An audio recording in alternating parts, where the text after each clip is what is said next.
logic's a little more precise. Rational decision making's a little more precise, but its power to influence or move us is quite a bit less than emotion. I'm Jotham on a mission to increase America's happiness per square foot. That's the happiness in your home or future home. And today I'm with Dr. Jeffrey Pipe, psychologist at his practice of Tapestry Associates. Thanks for coming today, Doctor. I'm glad to be here, Jotham. If there was a formula for happiness, what is one thing that would have to be in it? If I had the formula, I'd be a rich man. As I understand it, happiness is probably best understood as a verb. Any emotion we're experiencing, we tend to acclimate to that. So the thing that makes me happy today will eventually kind of level out and not bring the same level of happiness down the road. So I think happiness is best thought of as a verb. And you're saying even if you're happy on day one, you're going to get real content with that and start finding unhappiness in that same situation? Well, unhappiness may be a bit strong, but maybe the home that makes us happy now, we'll have acclimated to that in a certain period of time. There's this really interesting research that's out there that they've used with lottery winners. On the one hand, people who experience intense happiness, and then people who've suffered debilitating injuries unexpectedly. And what they find is that whether it's the elation of either winning the lottery or the elation of winning even an Olympic medal, that emotion dissipates pretty quickly and is usually no longer a factor within a year. And the same way with the debilitating loss, the grief, sadness, pain associated with that tends to come back up again within a period of time as well. So I think the home that makes us happy is going to be great, and it's going to make us happy for a season, but then we're going to find ourselves wanting more, needing more in order to generate that same level of happiness later. Okay, so an external, these things are going to make me happy. It might be a fleeting experience of that. Of course, as in a consumer society, we're all familiar with it's fun to buy. Right. Exactly. And as soon as sometimes before you get to the car, you're not feeling the same way. Exactly. So if that's external, it is a big question to sum up in one, sort of answer. But if it's not an external thing, but it's an internal, I hear you, verb, what should we be doing to extend that? What could a homeowner do to feel good in year two and forever? Well, I think my answer to that, which may be a non-answer relevant to a home, but I don't think so, really. What we know from the happiness research is the biggest predictor of happiness is relationship. And I think most instances, home buyers are looking for a place for their family, a home to share with their key people. And I would say there's where your focus needs to be. Right. That some people don't want to be too crowded, but there's more capacity for joy the more people you have inside, it seems. Yep. It's all about relationships. Oh, I've heard it said, people, to a layman, these kind of simple phrases out there that we hear on the internet or that people pass along outside of a scientific perspective, that everything is avoiding pain or pursuing pleasure, and that one is stronger than the other. We dislike discomfort so much that becomes maybe a driving factor for a lot of actions and decision making. Any truth to that kind of platitude, or what do you think about that phrase? Well, I think so. We know when we try and break emotion down, and there's a lot of ways that that's done.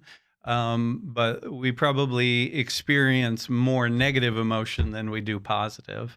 An emotion is meant to be a motivator. So whether it is the pleasure or whether it is the pain, the sadness, the fear, the anxiety, it's all moving us in a direction. So I think they're all important, but we probably do have a broader palette of negative emotions than we do positive. It's not meant to be a permanent state. So I heard you at the beginning with the verb. I hear you now saying it's a motivator for change. It's like we're really not. It's not this permanent state. That's a futile search.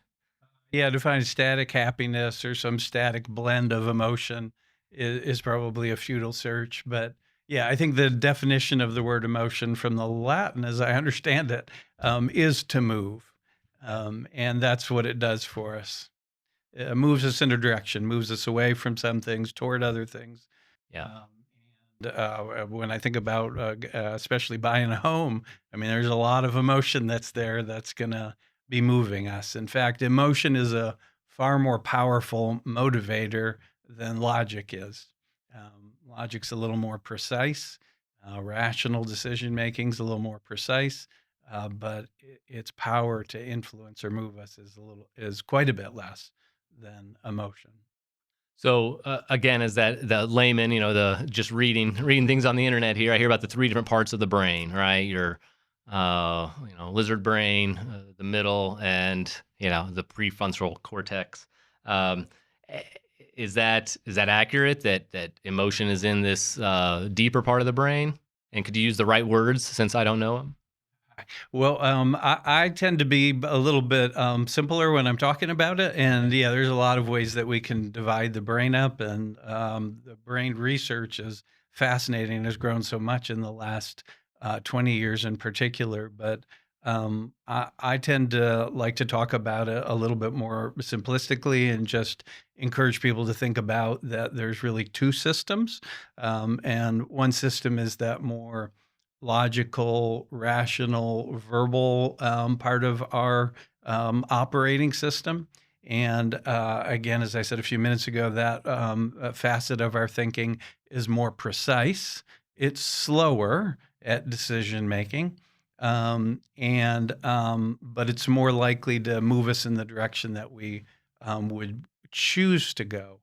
The other operating system is the emotional operating system. It's much faster, it's much more powerful, and it will move us across a longer period of time. Um, but we're more likely, again, to make a mistake when our decisions are based purely on emotion.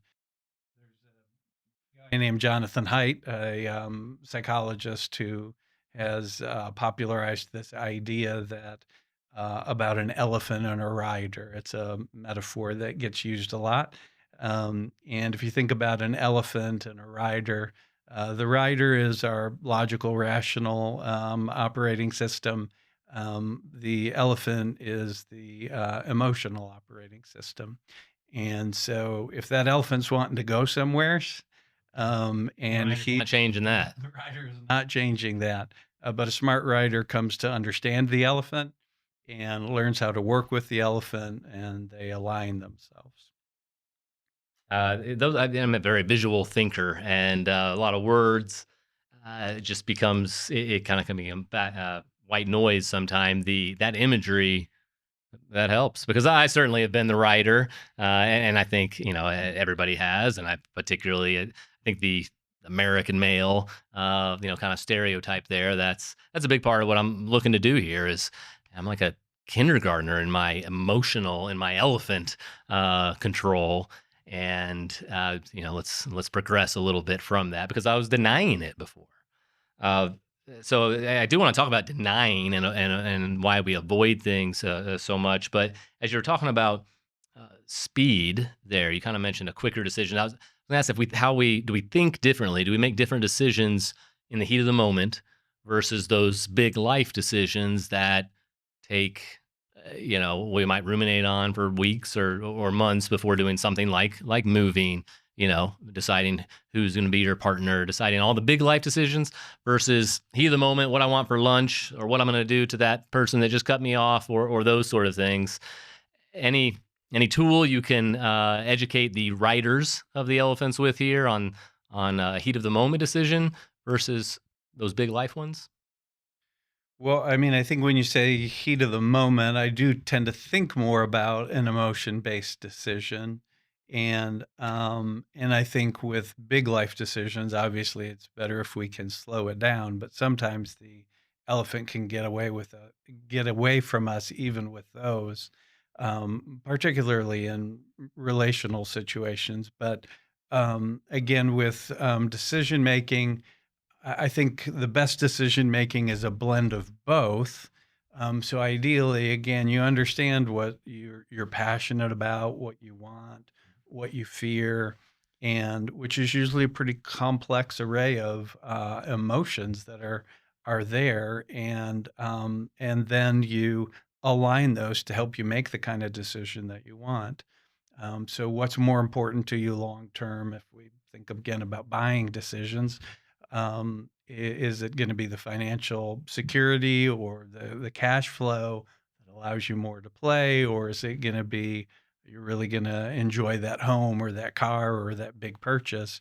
You better understand what you want, so that when you go into those buying situations, so that you're prepared to manage the elephant or get ahead of it.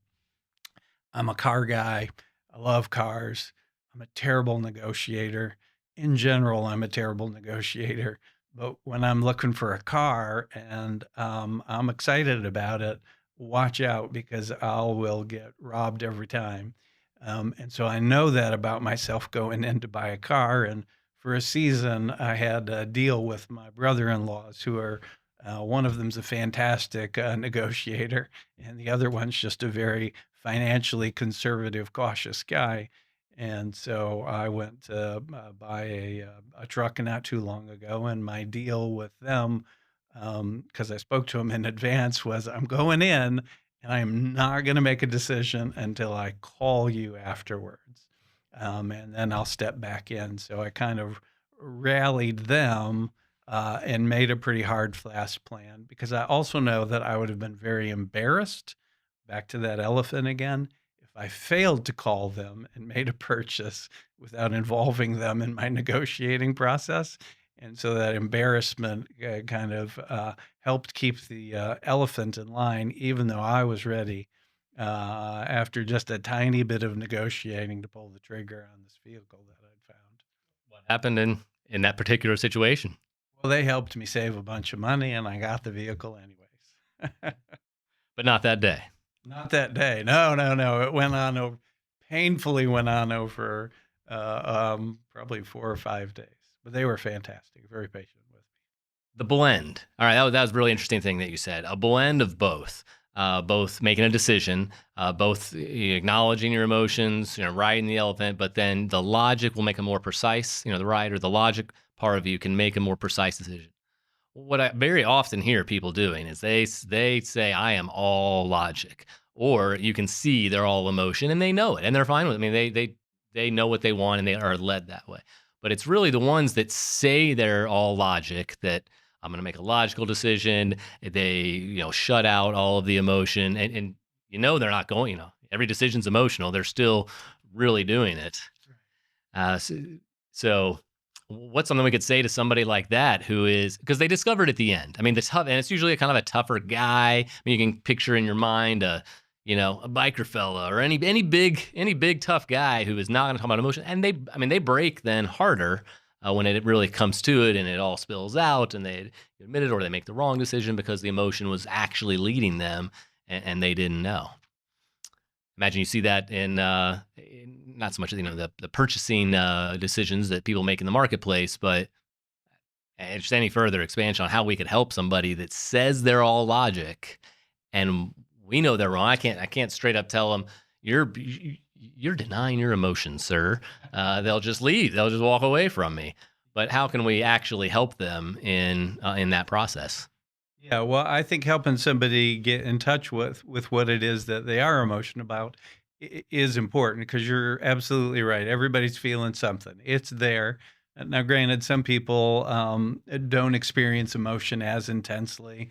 Some people are just very smart and intellectual, and they tend to process life through intellectual channels. So it varies from person to person, but we all have emotion, and the emotion is the bigger driver. But usually that person that is feeling like they make logical, rational decisions has that emotion. They just don't recognize it. They're not attuned to it, and they're not aware of what it is that it's driving them towards. So even that guy who is very thoughtful about his financial choices and will allow the finances to make the decision, there's fears under there about ending up in poverty, or there's a passion there to be successful and look like I'm making good decisions. There's a lot that's moving, even what on the surface looks like kind of logical, rational decision making. So being able to dial into that, I think, is important. And again, for some people, it just means slowing down, taking a couple of breaths, really reflecting on it, and asking them a few questions. For others, it's a real challenge to attune to that and recognize it.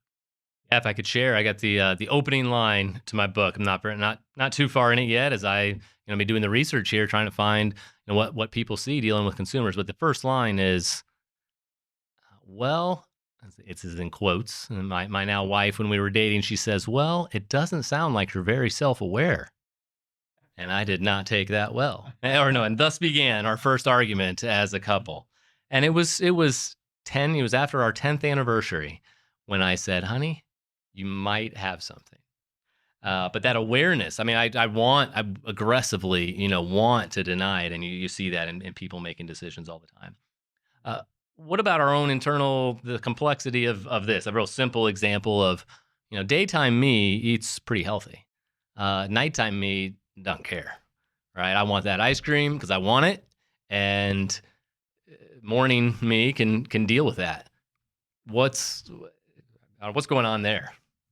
Yeah, that's a complex question. I mean, that could mean a variety of different things for different folks. But of course, Okay. I think the most common assumption is that there's a certain degree of comfort that comes from that eating. We actually know from research, gosh, I think it goes all the way back to the 50s, that when we're eating, our anxiety comes down. So if you've had a tiring or stressful or anxiety provoking day, and while you're eating, that anxiety comes down. As soon as you're done, that anxiety comes right back up again. So it's not a great coping mechanism, but another frame of reference of looking at it is it's a way of taking care of me. Maybe not always a good way of taking care of me. But if I feel like I've been putting out a lot all day and I'm tired and depleted, and been working my job or caring for the kids, and it's been all about others, which is the way jobs and parenting works, then food or some other form of indulgence becomes a way of taking care of myself. As you mentioned, kind of that reprieve, or that kind of that we had depleted. So it's a before willpower is a limited, I don't know. It's a cup, and you have to let it get refilled before you can go make further decisions, or good decisions. I mean, they even, I think, famously study that judges make harsher decisions in the afternoon than when they're fully energized. But uh, when someone's staring at a problem intently, uh, whether apply it to something life moving like a home purchase, but it could be any problem, math problem. It could be any kind of problem, and we're just out of. You've looked at it every way possible, and people say, "Well, take a break." Right, and you go for a walk, or take a nap, or shower, or drive, whatever it is. Have a conversation about something else, and then when you come back, the mind's clear. You see something you never saw before. What about there? Any insight on what's on average happening there? Oh, well, I mean, I think you said it. Decision fatigue is a real thing. Mental energy is a real thing.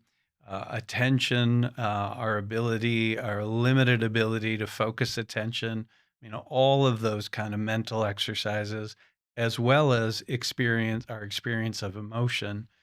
Those are consuming finite resources, just like physical activity is consuming resources. And so, just like we need to sleep and we need to eat, in the same way, we need to give our minds a rest in all of those areas. And so, if you have a job that is requiring a lot of mental focus and energy and decision making, you're going to come home, and the last thing you're going to want to do is to decide where the family's going to go out to eat. It just feels like one more decision. So, yeah, giving yourself a break from that, stepping away from it, exercise. What's the I don't know if it is a chemical in the brain or if it even can be answered that way, but yeah, I can understand filling up the car, right? It's out of gas, it's not going to work anymore, and it's much more nebulous in the brain here. Does science, does the research know what is really being refilled? Imagine there is somebody smarter than me that could answer that question. Right. But no, no, I do think there's an answer, but I don't have that answer. But just the resting those aspects of your So the stereotype of psychologist. I mean, I guess I'll be dating myself a little bit here, but I remember growing up watching the Newhart show. My parents watching it, right? And I'm watching a grown-up program while I was a kid. But going in and laying on the couch, right, talking about your feelings. What's wrong or what might be off about that stereotype, and along with that, or if you'd rather go this direction, just what is it that you do, better than anybody in the world, and tell us about your practice a little bit if you'd like. not sure that I do anything better than anyone in the world, but yeah, Bob. Maybe in Marietta then. The best one in All Marietta. right, there we go. Serving people here. I'll strive for that. So yeah, Bob Newhart's hysterical, and really lying down the couch is Sigmund Freud's work, which we still have built off of since then. But I'd like to think that we've gotten a good bit more sophisticated than back in the day with Freud. Right.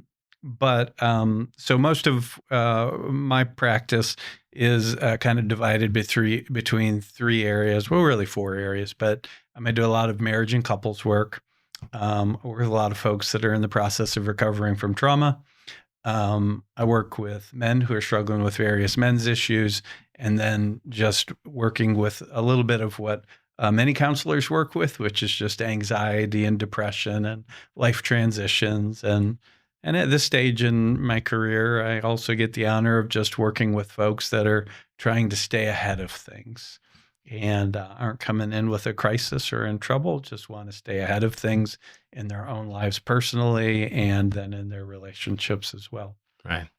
Okay. And in that same couch stereotype, I think it's always gets brought up about your childhood. And then I think a little more articulated as the things that worked for you as a child you're still doing them, and they are no longer serving you well. So I think, again, seeing people make decisions based on a framework that they learned in childhood. Can you expand on that? Is it that simple? Let's see. Is it really all about our childhood? Absolutely. It's all about your childhood. Okay. But yeah, sure. Well, there's this interesting research in regards to that. And it doesn't explicitly point towards this, but it seems to suggest it, that our relationship with our parents is a great predictor for our success in life in a very broad, general way. This comes out of a study that was started back in if I'm remembering right, the late 1930s on a cohort of men graduating from Harvard University. And they followed them all the way up until their deaths. And they one of the things that they started tracking at a certain point with those men was their success in life. And they had a very complex measure for determining that. I liked it. It was successful in their relationships, successful in their vocations, successful financially, and a number of other variables. But what they found was that one of the best predictors for their success in life was the quality of their relationship with their parents, and I think it was maybe even specifically their mother when they were children. The quality of your relationship with your mother for men. Are you limiting? Is it specifically for men? The study was on men. Men, a solid relationship with your mother was and a leg up on success. Is that? Yes, it wasn't the only factor, Sure. And it wasn't the only positive variable, but it was one of the stronger, if not the strongest, if I'm remembering that correctly. But what's interesting is that variable has its influence until we're somewhere in our 50s. And then at that point, it seems like the quality of your adult relationships are the bigger predictor than that relationship with mom and dad. Still, that's you might have thought that takes over in your 20s. It takes another and a lot of your life before your other relationships outweigh the ones you had that were caring for you. Yeah, I think it's in some ways it's kind of simple math. I mean, Yeah. those first 18, 20 years are our formative years. And by the time we're 50, we've had 30 years with some other relationship that is now having its bigger influence. Of course, our tendency is to marry somebody with whom feels familiar to some of those childhood relationships. And so it can just kind of perpetuate. But to get back to your earlier question, yes, our a lot of our reactions, particularly in relationships, but also to a variety of other kind of adult decisions, are anchored in some of the emotion and some of the interactions that we have in childhood, and the better we understand those, the better we have the more work we do to develop a coherent kind of narrative or understanding or story of what our childhood experience was, the more we're aware of when those negative impulses or emotions are kicking in and taking over. And then the more we can be intentional about the decisions we make. Again, particularly in our closest relationships, but in many aspects of life. On your closest relationship, so something that we see is if people are having problems in their relationship, whether they're married or they're not married, if they buy a house, is that going to fix it? If they buy a house together? No. No, it will not. What about if I have a $400,000 house and I'm not happy? Will a $600,000 house make me happy? Absolutely. Oh boy, we better. No. There is this interesting research though. There's a lot of literature on happiness and the correlation between finances and happiness, and what we know is that from that, or what that research seems to suggest, is that there is a certain basic amount of income that does correlate with happiness. The number used to be 50, and then it was bumped up to something around 70. I'm not sure where it's at now, but $50,000 or $70,000. And in other words, your basic needs are met. Yep. And after that, income doesn't correlate any further with happiness, with one exception.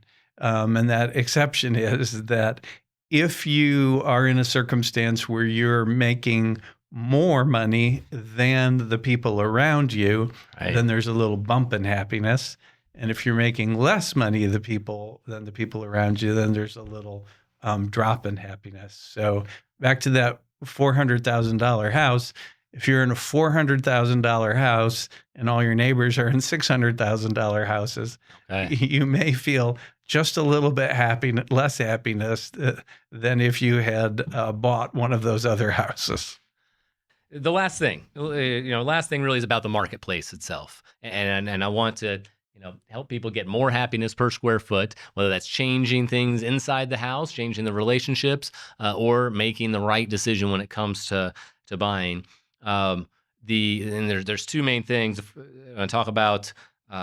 One is apps and games and kind of the psychology that has been reverse engineered into all of those that people can't walk away. We are all addicted to screens, and I even hear about in some countries.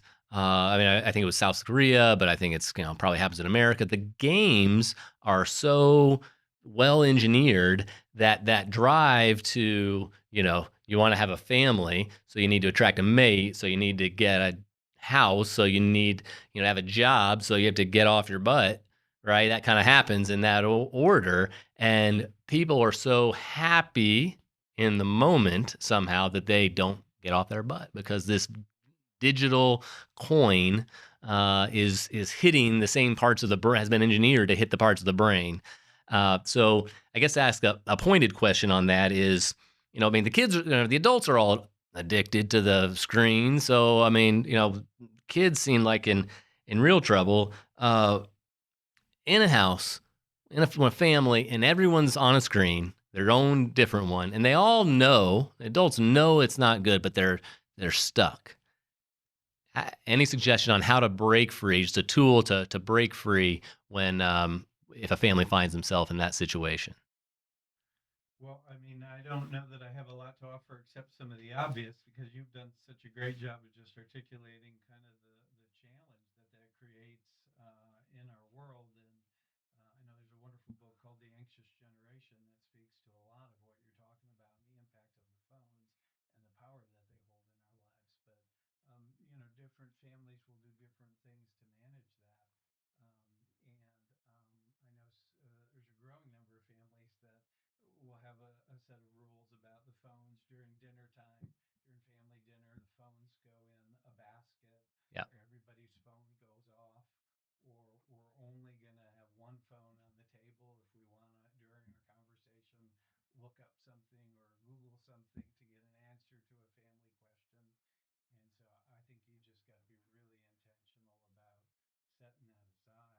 And it's just so important, especially for the development of children, to be giving them breaks from that. yeah. Okay. Well, we just my last question then is as people are out there in the marketplace, we live in a consumer society.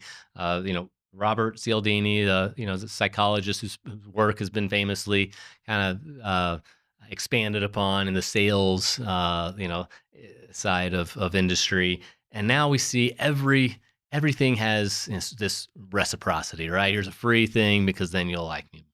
Here's social proof is everywhere in their ads, and everything's always almost out of stock. We know these things aren't true because we've seen it so repeatedly. It's not really out of stock, but I'm more likely to buy it because there's only one left. And even I've seen people in home buying that make people write down their I commit to do this, that is just a piece of paper that holds, nothing but except how it psychologically, they know it will affect them. So just as a person is out there in a consumer society, constantly being bombarded with messages, is there any way to arm ourselves against kind of tactics that we can't override with the rider and then with the logic, with the rider on the elephant? They are going to trigger this emotion, and even when we know they're doing it, it sometimes still happens. Any suggestion to people when they are in that situation, how to make a decision that doesn't become harmful to their actual personal goals? Well, I tend to back to the elephant and the rider. I think again, you want to know your elephant, and your elephant probably has some emotion that's going to move it that maybe are not higher emotions, more self-indulgent, more focused on social status, and some of those are going to be down there. But then there's also going to be an array of really good kind of desires and longing and emotion associated with that. And I think you want to come to know those and recognize what really drives and moves you. And Yeah. I think that's going to be important because when you're stepping into that marketplace, um, all of the ways the system are gamed are going to be playing more towards those more base emotions. And if you can recognize your own values and then think, what is myself, what is my future self going to be most satisfied with, and try and anticipate that.